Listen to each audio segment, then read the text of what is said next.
Hello students, आज की इस वीडियो में हम पढ़ेंगे स्पीड। जो स्पीड होती है वो क्या होगा, total path length divide by time taken, कि कितने टाइम के अंदर कितना पाथ कवर किया गया है, या फिर जिसको हम बोल सकते हैं actual distance travelled divide by time taken. जो स्पीड होती है इसकी सीजीएस यूनिट होगी सेंटीमीटर पर सेकंड। जैसा कि नाम से पता चल रहा है, सी मतलब सेंटीमीटर, ठीक है। तो सेंटीमीटर पर सेकंड। जो एम के या फिर ऐसा यूनिट होगी तो वो होगी मीटर पर सेकंड। इधर भी नाम से पता चल रहा है एम एन की मीटर, तो मीटर पर सेकंड, और ऐसा यूनिट भी स्पीड की मीटर पर सेकंड होती है। इसका जो डायमेंशन फॉर्मूला होता है, अब इधर हमारे पास इन फॉर्मूलाज के अंदर कहीं पर भी मास नहीं है, ठीक है। ये हमारी जो लेंथ है सेंटीमीटर में और सेकंड में टाइम है, इधर मीटर में लेंथ है और सेकंड में टाइम है। तो मास हमारे पास नहीं है, तो मास की पावर हम जीरो मान लेंगे, क्योंकि किसी की पावर जीरो वन होगी, ठीक है। तो इधर हमारे पास लेंथ है तो हम एल लिख देंगे लेंथ की। इधर सेंटीमीटर की पावर वन है तो एल की पावर वन हो जाएगी। इधर मीटर की भी पावर वन है तो एल की पावर वन हो जाएगी। और इधर सेकंड की पावर माइनस वन है तो टी की पावर भी माइनस वन हो जाएगी। जो स्पीड है वो हमारी स्केलर क्वांटिटी होती है, और ये पॉजिटिव भी हो सकती है और जीरो भी हो सकती है, पर नेगेटिव नहीं हो सकती। उसके बाद है स्पीड। तो हमारी जो बेसिकली जो स्पीड होंगी वो चार तरह की होंगी। पहले यूनिफॉर्म स्पीड, जैसा कि इसके नाम से पता चल रहा है, यूनिफॉर्म का मतलब होता है एक समान, ठीक है। तो जब हमारे पास equal speed in equal interval of time, यानी कि मान लीजिए जैसे हमारे पास कोई कार है और वो 60 किलोमीटर पर आवर की स्पीड से चल रही है, यानी कि 1 घंटे में वो 60 किलोमीटर कवर कर रही है। फिर 2 घंटे में वो 120 किलोमीटर कवर कर रही है।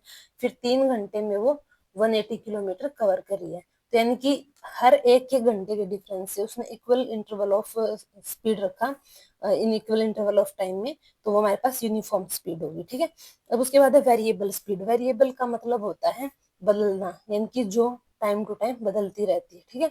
तो इधर क्या होगा, या तो हमारे पास जो स्पीड होगी वो अनइक्वल होगी, टाइम इक्वल रहेगा, या फिर हमारे पास जो टाइम है वो अनइक्वल हो जाएगा और स्पीड इक्वल हो जाएगी। जैसे मान लीजिए कि पहले घंटे में किसी कार ने 60 किलोमीटर कवर किया, फिर दूसरे घंटे में उसने स्पीड कम कर ली तो 50 किलोमीटर कर पाया, फिर किसी तीसरे घंटे में उसने 70 किलोमीटर कर दिया। तो यानी कि अब इधर स्पीड चेंज हो रही है, अनइक्वल स्पीड है, लेकिन इनका जो टाइम डिफरेंस है वो 1 आवर है, ठीक है। या फिर किसी केस में स्पीड सेम रहती है और जो टाइम है वो चेंज होता रहता है। एवरेज स्पीड क्या हुआ, total distance travelled divide by total time taken, okay. उसके बाद है instantaneous speed as a limit of average speed. जो हमारे पास एवरेज स्पीड होती है, जब हम उसका उसका जो टाइम इंटरवल होता है उसके अंदर लिमिट पुट कर देते हैं, तो हमारे पास क्योंकि वो जो ये जो इंस्टेंटेनियस स्पीड होती है ये इनफाइनाइटली बहुत ज्यादा स्मॉल होती है, यानी कि इसको मेजर करने के लिए मतलब हमें बहुत ज्यादा फोकस करना पड़ता है। तो इसलिए हम इसको इसकी जो मिनिमम लिमिट है टाइम की वो हम जीरो पुट कर देते हैं। तो limit delta T tends to zero, और ये होगा change in speed with respect to change in time. और उस चेंज को हम फिर डी से डिनोट करेंगे, यानी कि जो डेल्टा है उसकी जगह डी यूज कर लेंगे, तो D S by D T. जो वेलोसिटी है, वेलोसिटी हमारा होता है डिस्प्लेसमेंट अपॉन टाइम इंटरवल, और ये एक वेक्टर क्वांटिटी है। ये भी पॉजिटिव नेगेटिव जीरो हो सकती है। सीजीएस यूनिट इसकी होगी सेंटीमीटर पर सेकंड, एम के एस और ऐसा यूनिट होगी इसकी मीटर पर सेकंड, और जो डायमेंशनल फॉर्मूला है वो होगा L1 T power minus one. इसको लिखना जरूरी नहीं, ठीक है। उसके बाद है ये जो यूनिफॉर्म वेलोसिटी होती है, ये भी यूनिफॉर्म स्पीड की तरह ही equal displacement in equal interval of time. उधर था equal distance in equal interval of time, इधर है equal displacement in equal interval of time, okay.